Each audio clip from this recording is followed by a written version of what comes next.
اللہ عز و جل وہ کھانا اس کے پیٹ میں نور ہوگا اور مرض دور ہوگا. کرفت میں اپنی فنایا الہی، کرفت میں اپنی فنایا الہی، عطا کر دے اپنی رضا یا الہی. آمین بجاہ النبی الامین صلی اللہ تعالی علیہ وسلم. تو اس لیے میں نے کھاتے ہوئے بسم اللہ الحمدللہ یا واجد وغیرہ پڑھنے کی کوشش کی. اللہ قبول فرمائے. اللہ تعالی ہمیں غفلت سے محفوظ رکھے اور اپنی یاد میں ہر وقت ہمیں گم رکھے. آمین آمین. آپ نے امرود کاٹتے وقت جو ارشاد فرمایا کہ اس کو کسی بھی انداز سے کاٹا جا سکتا ہے، کیونکہ یہ لیمو کی طرح نہیں ہے کہ لیمو کے اندر تھیلی ہوتی ہے، تو کیا پھر اس طرح تو پتہ چلا کہ لیمو کاٹنے کا کوئی طریقہ ہوگا؟ جی جی، اگر وہ بھی ہمارے انشاءاللہ وہ لیمو بھی بولتے ہیں اس کو اور نیبو بھی بولتے ہیں، گجراتی والے لیمبو بولتے ہیں، انگلش لیمن بولتے ہیں. اور یہ مقبول عام سبزی کہیں گے، سبزی غالباً اس کو کہتے ہیں کہ مقبول عام سبزی ہے، اور شاید ہی کوئی انسان ایسا ہوگا جس نے لیمو کبھی نہ کھایا ہو. لیمو میں سب سے بہترین لیمو ہے وہ کاغذی لیمو مانا جاتا ہے. اس کا چھلکا پتلا ہوتا ہے، مگر آج کل جو لیمو ہمارے یہاں استعمال ہوتے ہیں وہ فارمی ہوتے ہیں اور موٹے چھلکے جو ہوتے ہیں. پھل بھی فارمی ہوتا ہے، پھل سبزی بھی میرے بھائی آج کل جو آپ بکرے کاٹتے ہیں نا، بکرے میں بھی فارمی ہوتے ہیں. اکثر فارمی بکرے کا ہی تو گوشت ہوتا ہے. مگر آج کل فارمی کیا نہیں ہے. میری عمر کے جو لوگ ہیں بچپن میں کینسر کا نام شاید ہی کم سنا ہو، شاید سنا ہو. آج بچے ورنہ گھر گھر کینسر ہے معاذ اللہ. تو کہا جاتا ہے کہ یہ سب آرٹیفیشل کھاد کا تحفہ ہے. تو ہر چیز اپنے فارمی، مچھلیاں تک فارمی، مچھلیاں پالتے ہیں باقاعدہ، پرندے پالتے ہیں، مرغیاں پالتے ہیں، تیتر وغیرہ جو بھی کھائی جاتی ہیں چیزیں یہ پالتے ہیں اور فارمی ہوتی ہیں. بھینس کا دودھ بنانے کے لیے انجیکشن لگاتے ہیں. تو میری ناقص معلومات کے مطابق آج کل یہ عام شکایت ہے اولاد نہیں ہو رہی، تو بھینس کو جو انجیکشن دودھ بڑھانے کے لیے لگایا جاتا ہے نا، وہ اولاد کے جرسی میں کہتے ہیں مار دیتے ہیں. اس کی وجہ سے یہ اولادی کا مرض عام ہو گیا. دودھ زیادہ چاہیے، اسراف بہت زیادہ بڑھ گیا، ہر چیز پھینکنے کا رواج ہو گیا، غذائیں پھینکنے کا رواج ہو گیا. تھوڑا کھایا وہ جانور کی طرح نیچ کے پھر پھینک دیا، تھوڑا کھایا مرغی کی طرح چوگ کر پھر اس کو پھیلا دیا اور ضائع کر دیا. آج کل یہی تو ہو رہا ہے. کتنا کھانا ضائع ہو رہا ہے، کتنی روٹیاں ضائع ہو رہی. تھوڑی سی روٹی کھائی ٹکڑا اور باقی روٹی پھینک دی اور محاذ اللہ جا کے کچرا کنڈی میں ڈال دیتے. تو شاید ہو سکتا ہے اسی کی سزا کہ آج کل مہنگائی، کمر توڑ مہنگائی اور صاحب تنگ دستی، بے روزگاری، کیا بعید کیسے ہو. جیسے کہ میرے آقا صلی اللہ تعالی علیہ وسلم ایک بار اپنے بڑے دینے پر حضور یہ کہ روٹی یا روٹی کا ٹکڑا زمین پر پڑا پایا تو اس کو اٹھا کر صاف کیا اور تناول فرمایا. ہم تو شرم کے مارے ڈوب گئے. ہمیں اسراف کرتے ہوئے شرم نہیں آتی، اللہ کی نافرمانی کرتے ہوئے شرم نہیں آتی، سنت پر عمل کرتے ہوئے ہمیں شرم آتی ہے. ہماری شرم عجیب ہے.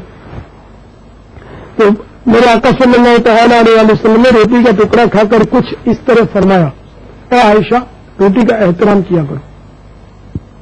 یہ جس قوم سے گئی پلٹ کرنی ہے. تو آج کل ہر آدمی شکوا کر رہا تقریباً. اچھا پھر یہ مالدار ہے جس کے پاس یہ کھانے کے اندار ہے، وہ ایسے مرض میں بازو کا ہوتا ہے اس کے کھانے نہیں اترتا، یا اس کو طرح طرح کی پرہیزیاں ہوتی نہیں کھا پاتا. وہ بھی سوچتا ہوگا مالدار آدمی کاش میں مزدور ہوتا، سکھ سے 2 ٹائم روٹی تو کھا سکتا سوکھی، کہ وہ بھی نصیب نہیں. تو بہرحال یہ لیمو کے بارے میں عرض کر رہا تھا. تو یہ لیمو بہرحال فارمی سے لیمو کے فوائد بہت ہیں. ہاضمے دار ہوتا ہے، وٹامن سی سے بھرپور ہوتا ہے، اور بعض امراض میں یہ کارآمد خصوصیت کے ساتھ ہوتا ہے.